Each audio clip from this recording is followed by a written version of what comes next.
Republican state lawmakers in your home state, Georgia, have introduced almost 24 bills to make it more difficult to vote. They are going to end no excuse mail-in voting, which has been there since 2005. They're going to reduce voting on Sundays, ask for stricter ID requirements, take away drop boxes. Senate Majority Leader Chuck Schumer in D.C., he called this effort by Georgia Republicans, quote, racist, plain and simple, unquote. Do you agree? And is there any way for Democrats to stop these efforts? Well, first of all, I do absolutely agree that it's racist. It is a redux of Jim Crow in a suit and tie.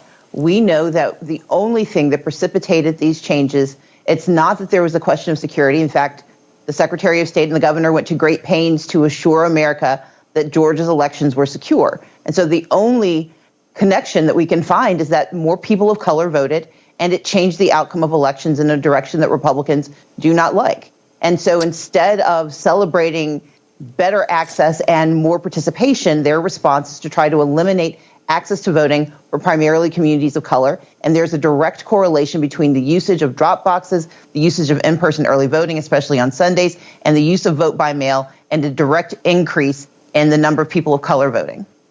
And in fact, the Secretary of State, Raffensperger, a Republican, has said that he thinks it's Donald Trump insulting the process that led to so many Trump voters not turning out for the special elections, thus handing the U.S. Senate to the Democrats. We should point out, of course, it's not just in Georgia. Republicans in 43 states are pushing more than 250 pieces of legislation that would make it more difficult for individuals to vote. They say they're doing this for vote security. Arizona Republican State Representative John Kavanaugh told CNN, quote, there's a fundamental difference between Democrats and Republicans. Democrats value as many people as possible voting, and they're willing to risk fraud. Republicans are more concerned about fraud, so we don't mind putting security measures in that won't let everybody vote. But everybody shouldn't be voting, unquote. What's your reaction when you hear that from a Republican elected official? Well, my reaction when I hear that from any American is that I'm fundamentally disappointed that they misunderstand our democracy. Our system of government demands active participation from citizens to direct the future of our nation.